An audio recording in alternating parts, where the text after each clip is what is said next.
اس مبارک گھڑی کے اندر اس کے گھر کے اندر آنے کی توفیق عطا کرو۔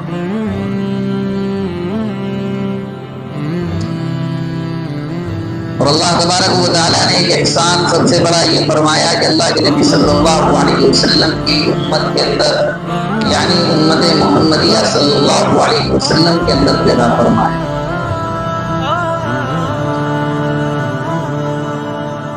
اللہ کے نبی صلی اللہ علیہ وسلم کی امت کے اندر پیدا ہو جانا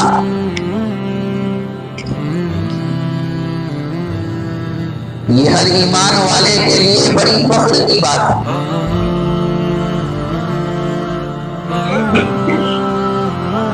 کہ ایمان والے کو اس بات کے اوپر شکر ادا کرنا چاہیے کہ اللہ تبارک و تعالیٰ نے جناب محمد رسول اللہ صلی اللہ علیہ وسلم کی امت کے اندر پیدا فرمایا۔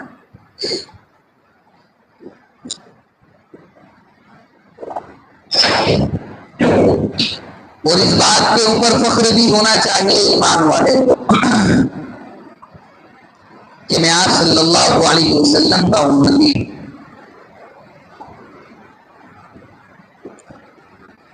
لیکن سب سے بڑی فکر کی بات یہ ہے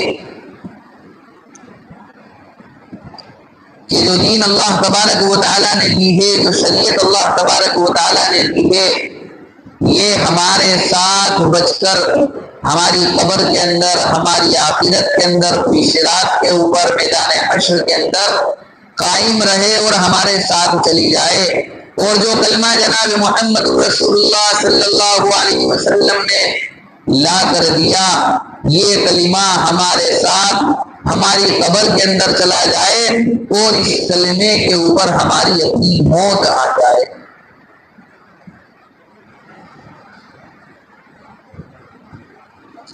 یہ سب سے بڑی فکر کی بات ہے۔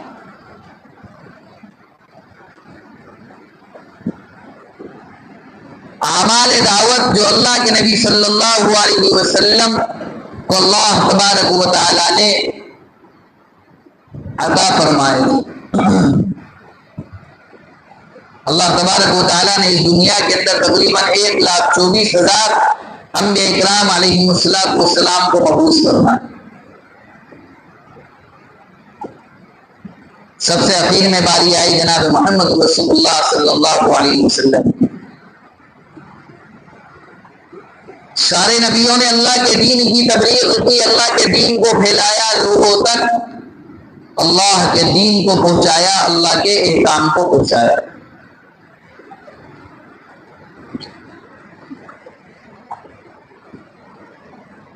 حضرت نوح علیہ السلام کو بھیجا، تقریباً 950 سال حضرت نوح علیہ السلام نے اپنی قوم کے اندر، اپنی قوم کے اوپر محنت کی، لوگوں کو پکڑ پکڑ کر اللہ کی طرف لاتے رہے، لوگوں کو اللہ کی وحدانیت کی دعوت دیتے رہے، لوگوں کو اللہ کی ربوبیت بتلاتے رہے، اللہ کی طرف کھینچ کر لائے، جس کا تذکرہ خود اللہ تبارک و تعالیٰ نے اپنی کتاب کے اندر بیان فرمایا۔ اِنَّا أَرْسَلْنَا نُوحًا إِلَىٰ قَوْمِهِ أَنْ أَنذِرِ النَّاسَ، کہ بے شک ہم نے نوح علیہ السلام کو بھیجا إِلَىٰ قَوْمِهِ، ان کی قوم کی طرف، اس لیے ان انذر الناس، کہ وہ لوگوں کو ڈراتے رہے اللہ تبارک و تعالیٰ سے۔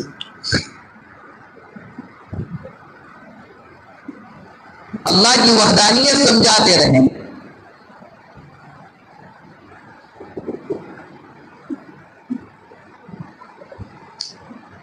اللہ سے تعلق کو جوڑتے رہیں۔ حضرت موسیٰ علیہ السلام کو بھیجا، حضرت عیسیٰ علیہ السلام کو بھیجا، حضرت شعیب، حضرت ہارون، حضرت لوط، حضرت ابراہیم، حضرت اسماعیل علیہ السلام کو بھیجا۔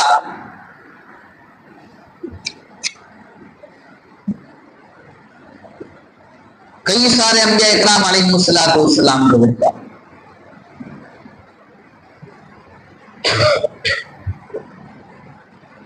آخری میں آپ صلی اللہ علیہ وسلم کو ساری امت کا نبی بنا کر اللہ تبارک و تعالیٰ نے دنیا کے اندر مبعوث فرمایا۔ اللہ کے نبی صلی اللہ علیہ وسلم آئے، آپ صلی اللہ علیہ وسلم کو نبوت عطا کی گئی، آپ صلی اللہ علیہ وسلم کو رسالت دی گئی۔ اللہ کے نبی صلی اللہ علیہ وسلم کو حکم دیا گیا کہ لوگوں کا تعلق اللہ سے جوڑو، لوگوں کو اللہ کی پہچان کرواؤ، لوگوں کو اللہ کی طرف بلاؤ۔ لوگوں کو یہ بات سمجھاؤ کہ تمہارا پالنے والا، تمہارا پیدا کرنے والا، تمہیں زندگی اور موت دینے والا، تمہیں روزی دینے والا، تمہیں بیماری اور شفا دینے والا صرف اور صرف ایک اللہ ہے۔ اللہ کی پہچان کرواؤ لوگوں۔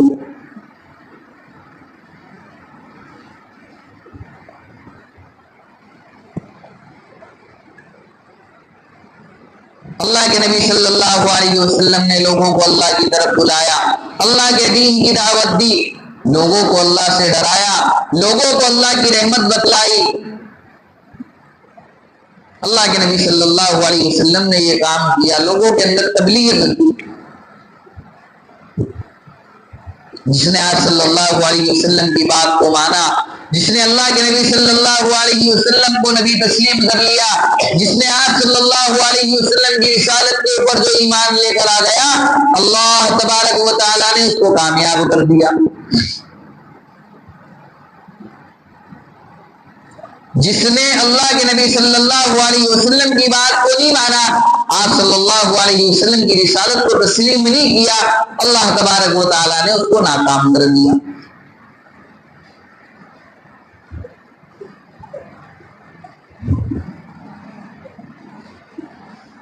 کامیابی اور ناکامیابی کا دار و مدار اللہ تبارک و تعالیٰ نے لا الہ الا اللہ محمد رسول اللہ صلی اللہ علیہ وسلم کے اوپر رکھا ہے۔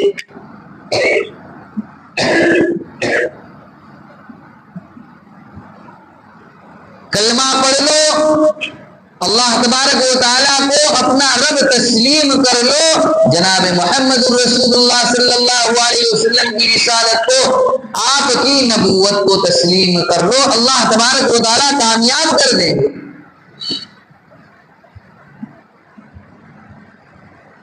اللہ کو رب نہیں مانو گے، جناب محمد رسول اللہ صلی اللہ علیہ وسلم کو نبی تسلیم نہیں کرو گے، اللہ تبارک و تعالیٰ ناکامیاب کر دیں گے۔ حضرت سمیہ رضی اللہ تعالی عنہا نے کلمہ پڑھا، اللہ تبارک و تعالیٰ کو اپنا رب مانا، جناب محمد رسول اللہ صلی اللہ علیہ وسلم کی رسالت کو، آپ کی نبوت کو تسلیم کر لیا، اللہ تبارک و تعالیٰ نے کامیاب کر دیا۔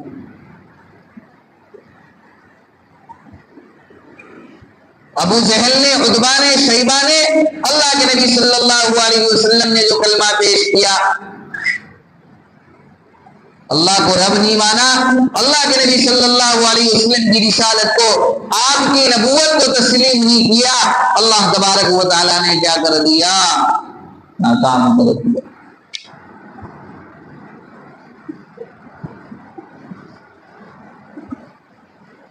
کئی سارے ڈھیر واقعات صحابہ اور صحابیات کے، مشرکین مکہ کے، یہود اور نصارہ کے، ہماری اپنی نظروں کے سامنے ہے عبرت کے لیے۔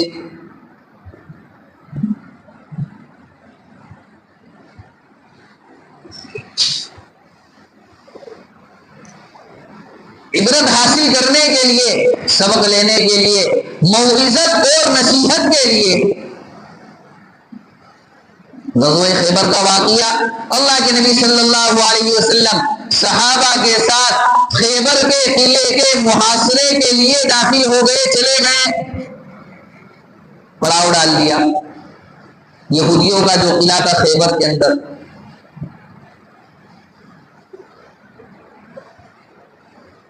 پڑاؤ ڈال دیا۔ ایک چرواہا جس کا نام اسود راعی، دل کے اندر خیال آیا، بکریاں چراتا تھا، دل کے اندر خیال آیا کہ بھی دیکھیں تو صحیح یہ لوگ جس بات کی طرف دعوت دیتے ہیں اور جس دین کی طرف بلاتے ہیں اس کا مسئلہ کیا ہے۔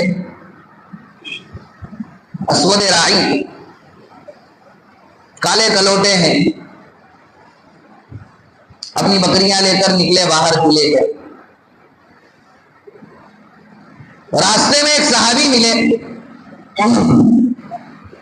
کہا کہ بھائی کیا بات ہے، تم اتنا بڑا جو قلعہ گھیر کر بیٹھے ہوئے ہو، اس کا جو محاصرہ کیے ہوئے ہو، اس کا مقصد کیا ہے؟ کیا مقصد ہے اس کا؟ تم نے یہ قلعہ گھیر کے رکھا ہے اور تمہارے نبی جو تم کہتے ہو کہ وہ حق کی طرف بلاتے ہیں، اللہ کی طرف بلاتے ہیں، آخر مسئلہ کیا ہے؟ صحابی تھے اللہ کے نبی صلی اللہ علیہ وسلم، ہاتھ سے اشارہ کیا کہ ادھر چلے جاؤ، وہاں پر ہمارے نبی جناب محمد رسول اللہ صلی اللہ علیہ وسلم تشریف فرما ہے، وہ تم کو سمجھا دیں گے، بتلا دیں گے۔ چرواہے تھے، آنکھیں چار ہو گئی، دماغ کی بتی جل گئی اور کہنے لگے، دماغ کے اندر گھنٹی بجی، کہنے لگے کہ مجھے چرواہا، ایک بکریاں چرانے والا کالا کلوٹا آدمی جس کے بدن کے اوپر میل کچیل لگا ہوا ہے، جس کے بدن سے بدبو آ رہی ہے، اتنا بڑا گورنر، اتنا بڑا حاکم اور اتنا بڑا افسر، تم کہتے ہو وہ مجھ سے ملاقات کرے گا؟ کس کے بارے میں کہہ رہا ہے؟ ابھی تو دین میں داخل نہیں ہوا ہے۔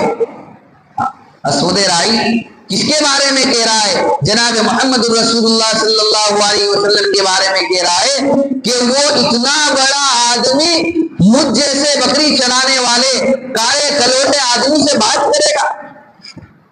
کہا کہ ہاں، وہ تم سے بات بھی کریں گے، تم کو اپنے پاس بھی بٹھائیں گے، تم سے ملیں گے بھی، تم سے سلام بھی کریں گے، تم کو اسلام کے بارے میں بتلائیں گے بھی۔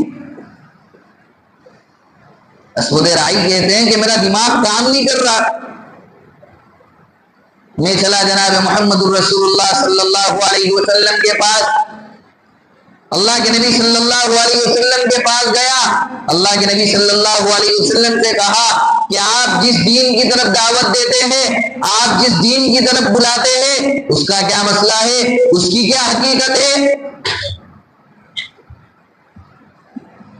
فرمایا کہ ہمارا رب اللہ ہے، میں اللہ کا بھیجا ہوا رسول محمد صلی اللہ علیہ وسلم ہوں، جس نے اللہ کے احکام کے اوپر ایمان لایا اور جس نے میری نبوت کو، جس نے میری رسالت کی تصدیق کی، اللہ تبارک و تعالیٰ اس کو کامیاب کر دے۔ کہا کہ اس کے اوپر مجھ کو کیا ملے گا؟ اگر میں نے کلمہ پڑھ لیا، دین قبول کر لیا، اسلام کے اندر داخل ہو گیا، ایمان کے اندر داخل ہو گیا، تو مجھ کو کیا ملے گا؟ کہا کہ اللہ تبارک و تعالیٰ تیرے گناہوں کو معاف کر دیں گے، یہ لوگ تجھ کو گلے سے لگائیں گے، یہ لوگ تجھ کو اپنے پاس بٹھائیں گے، یہ لوگ تیرا اکرام کریں گے۔ کہا کہ اگر میں نے اسلام قبول کر لیا تو مجھ جیسے بکری چرانے والے کو، کالے کلوٹے کو، میلے کچیلے انسان کو یہ لوگ اپنے پاس بٹھائیں گے، اپنے گلے سے لگائیں گے؟ کہا کہ ہاں ایسا ہی ہے جیسا میں کہہ رہا ہوں۔ کہا یہ تو دنیا میں ہے، آخرت میں کیا ہوگا؟ فرمایا کہ آخرت میں اللہ تبارک و تعالیٰ تیرے چہرے کی سیاہی کو نور سے بدل دیں گے، تیرے بدن کی بدبو کو اللہ تبارک و تعالیٰ خوشبو سے بدل دیں گے، اللہ تبارک و تعالیٰ تو اس کو جنت الفردوس عطا فرمائیں گے۔ کہا کہ اگر ایسا ہی ہے تو میں پڑھتا ہوں اشہد ان لا الہ الا اللہ و اشہد ان محمد عبدہ و رسولہ، آپ مجھ کو اسلام کے اندر، ایمان کے اندر داخل کروا دیجئے، میں سچے دل کے ساتھ اقرار کرتا ہوں کہ اللہ کے سوا کوئی معبود اور عبادت کے لائق نہیں، اور جناب محمد رسول اللہ صلی اللہ علیہ وسلم اللہ کے بندے اور اس کے رسول ہیں۔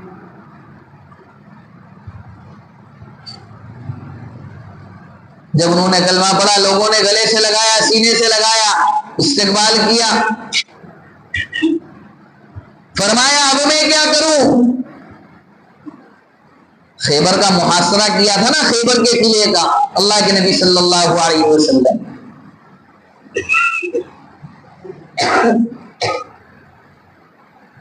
اس سے بتلانا مقصود ہے کہ اللہ کے راستے کا جو خروج ہم روکے ہوئے بیٹھے ہیں وہ ہمارے عروج کے اندر رکاوٹ بن رہا ہے۔ ہاں،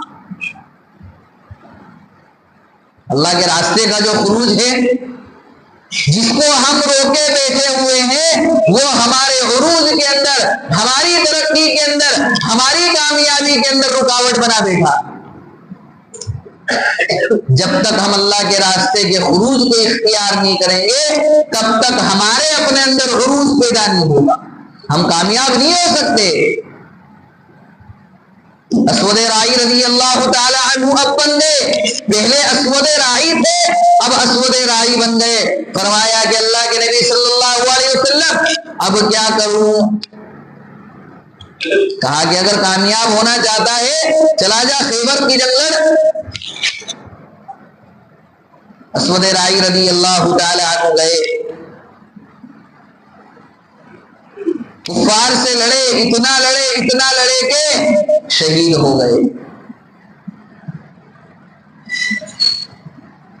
پہلے کون تھے؟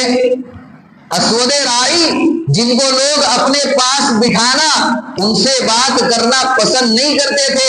ان کے دل کے اندر بھی یہ بات تھی کہ لوگ مجھ سے کیسے بات کریں گے، میں تو کالا کلوٹا ایک غلام ہوں، ایک خادم ہوں، ایک نوکر ہوں، ایک بکری چلانے والا ہوں، بدن سے بدبو آتی ہے، کپڑوں سے بدبو آتی ہے، یہ لوگ مجھ کو کیسے پاس بٹھائیں گے؟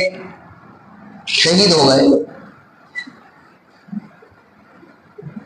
اب کامیابی کی سیڑھیاں شروع ہو گئی۔ اللہ کو کامیاب کرنا تھا نا، اللہ کو کامیاب کرنا تھا۔ اللہ کی رحمت بندے کو کامیاب کرنے کے لیے بہانہ ڈھونڈتی ہے۔ رحمت خداوندی بہانہ می جویت، اللہ تبارک و تعالیٰ کی رحمت بندے کو کامیاب کرنے کے لیے بہانہ ڈھونڈتی کہ کس طریقے سے بندہ کامیاب ہو جائے۔ اسود رائی رضی اللہ تعالی عنہ کو کامیاب کرنا تھا، دل کے اندر یہ بات ڈال دی کہ بھئی جا کے دیکھوں تو صحیح محمد کون ہے۔ گئے، سارا ماجرا ہو گیا۔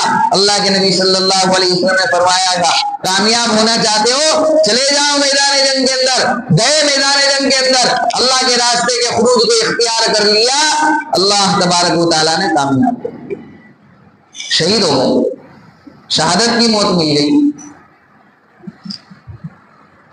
لاشیں اکٹھی کی جا رہی ہے، 1 لاش، 2 لاش، 3 لاش، 4 لاش، 5 لاش، صحابہ کی کئی ساری لاشیں اکٹھی کی گئی۔ ان میں سے دیکھا جناب محمد رسول اللہ صلی اللہ علیہ وسلم نے کہ ایک لاش اسود راعی رضی اللہ تعالی عنہ کی بھی موجود ہے۔ اسود راعی رضی اللہ عنہ، اللہ کے نبی صلی اللہ علیہ وسلم آپ کی لاش کے پاس بیٹھے، آپ صلی اللہ علیہ وسلم کی آنکھیں بار، آپ صلی اللہ علیہ وسلم کی آنکھوں کے اندر آنسو تھے۔ اسود راعی رضی اللہ تعالی عنہ کو دیکھ رہے ہیں، آنکھوں سے آنسو ٹپک رہے ہیں، فرما رہے ہیں تم جانتے ہو یہ کیسا مسلمان ہے، تم جانتے ہو یہ کیسا شخص ہے جس نے نہ 1 روپیہ اللہ کے راستے کے اندر صدقہ کیا، جس نے نہ 1 نماز پڑھی، جس نے نہ 1 روزہ رکھا، نہ جس نے کوئی عمل کیا، مگر میں اپنی آنکھوں سے دیکھ رہا ہوں کہ شخص سیدھا جنت الفردوس کے اندر جا رہا ہے۔ کہاں جا رہا ہے؟ جنت الفردوس کے اندر جا رہا ہے۔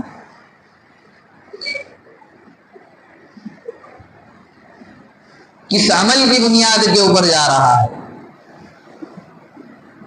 فرمایا اللہ کے راستے کے خروج کی بنیاد کے اوپر یہ شخص سیدھا جنت الفردوس کے اندر جا رہا ہے۔ پورے اس کے اوپر رشک کر رہی ہے۔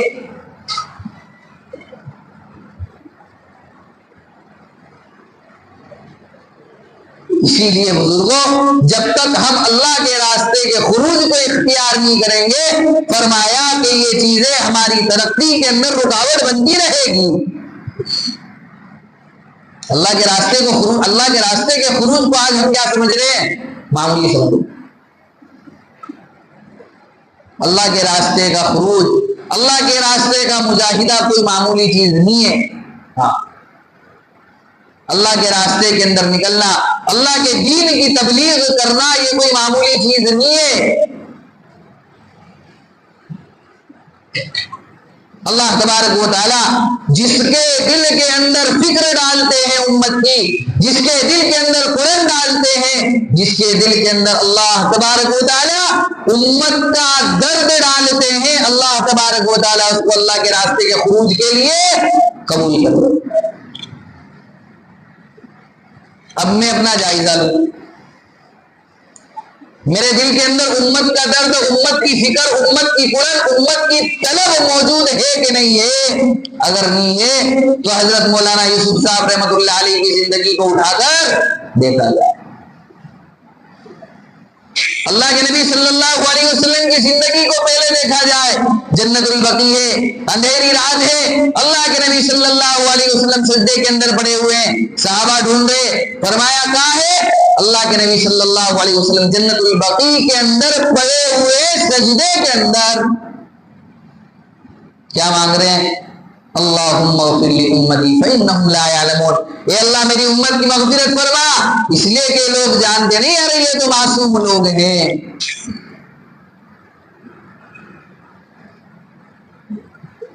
زندگی اٹھا کر دیکھو حضرت جی مولانا یوسف صاحب رحمۃ اللہ علیہ کی۔ ایک مدراسی شخص آیا، دسترخوان کے اوپر سے انگال کر چلا گیا، حضرت جی مولانا یوسف صاحب رحمۃ اللہ علیہ مسجد کے کیوار کے اوپر ایسا کر کے کھڑے ہوئے، اس شخص کو دیکھا، مدراسی آدمی کو، کہنے لگے کہ اللہ کا دین سمجھ میں آ گیا، دعوت کی محنت سمجھ میں آ گئی؟ کہا کہ ہاں سمجھ گیا۔ فرمایا اللہ سے دعا کرنا 20 سال سے اس کام کو سمجھنے کے لیے اس مسجد کے اندر پڑا ہوا ہوں، اللہ سے دعا کرنا اللہ مجھے بھی یہ کام سمجھا دے۔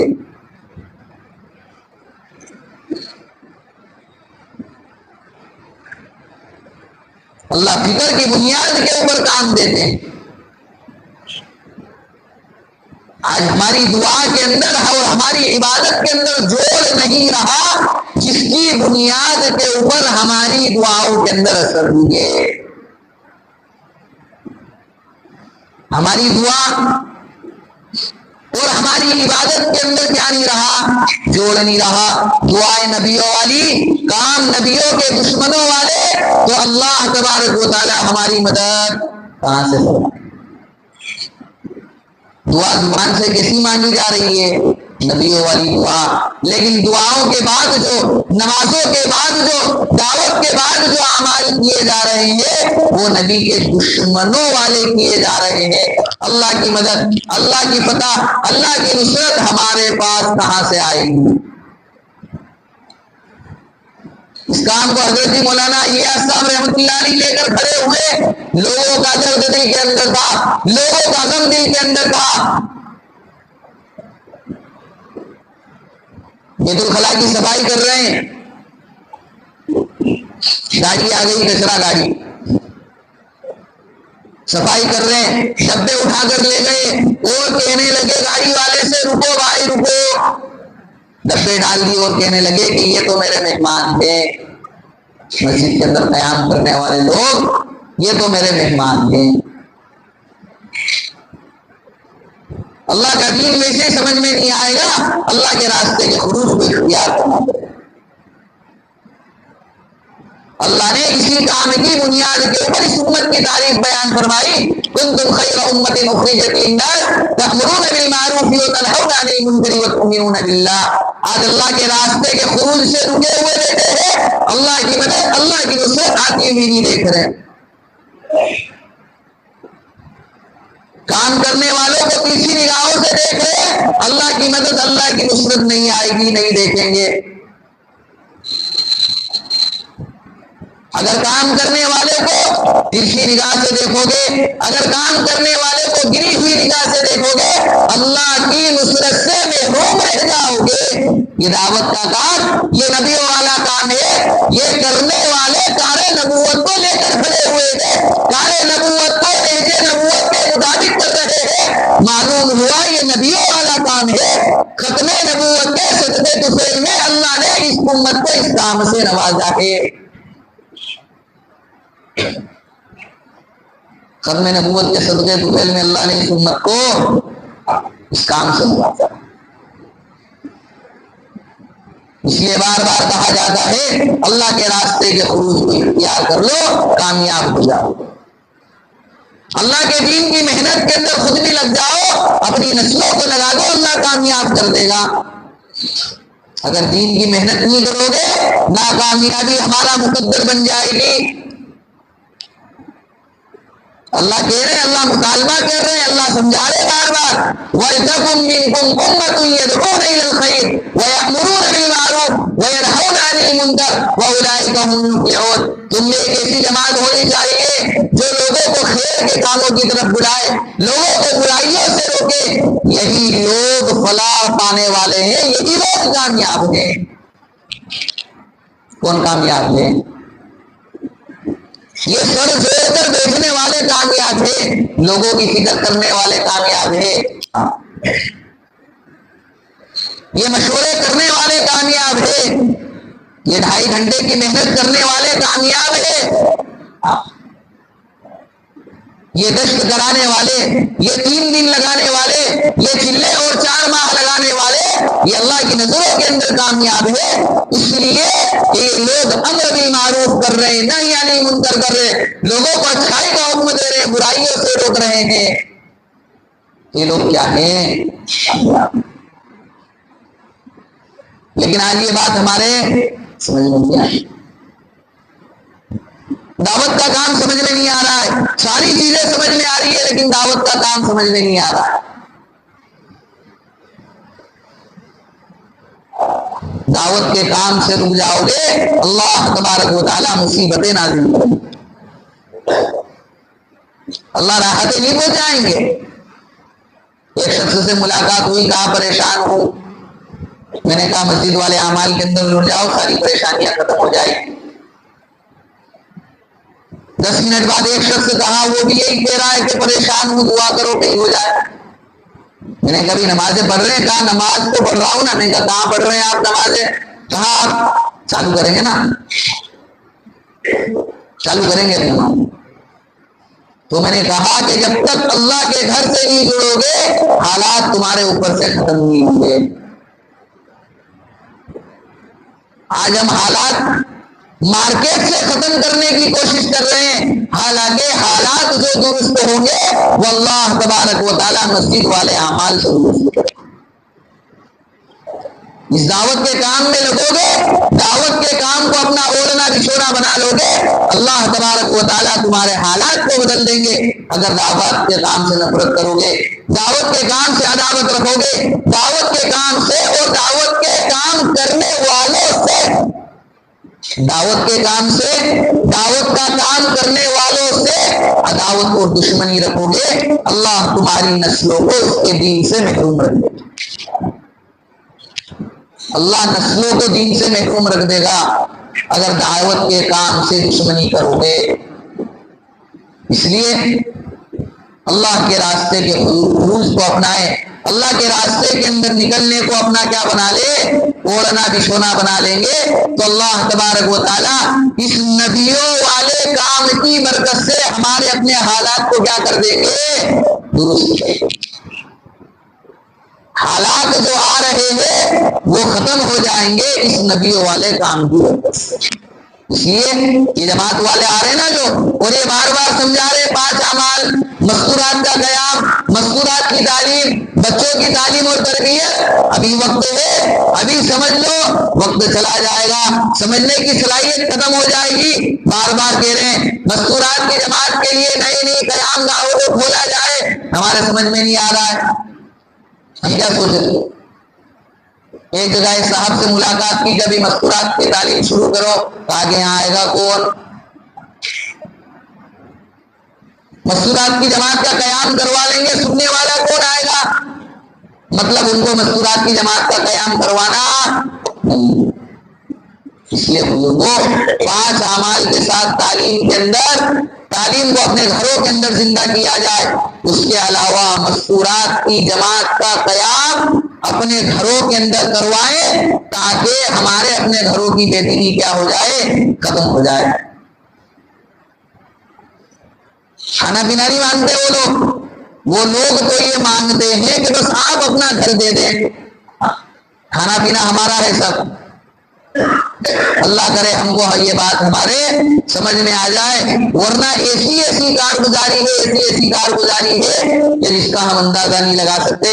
بچیاں مرتد ہو رہی ہے، دین سے پھر رہی ہے، مستورات کی جماعت نے قیام کیا، بچی نے کہہ دیا کہ میں یہ گھر چھوڑ کر چلی جاؤں گی، کہ کے ساتھ شادی کر لوں گی۔ باپ کے دماغ کی بتی جل گئی، مشورے کے اندر آیا، یہ بات رکھی کہ بھئی ایسی بات ہو رہی ہے گھر کے اندر، کہا کہ بھئی مستورات کی جماعت کا قیام تمہارے گھر کے اندر کروا دو۔ 2 دن مستورات کی جماعت نے قیام کیا، یہ کارگزاری آئی، بچی نے پہلے قسم کھا لی تھی 1 مہینے کا ٹائم دیتی ہو، 1 مہینے کے اندر تمہارا گھر چھوڑ کر چلی جاؤں گی۔ اب بچی کہہ رہی ہے کہ ساری زندگی گھر چھوڑ کر نہیں جاؤں گی۔ اس کی برکت سے، اللہ کے دین کی برکت سے، مستورات کی جماعت کے قیام کی برکت سے اللہ عمل کی توفیق عطا فرمائے۔ سنت اللہ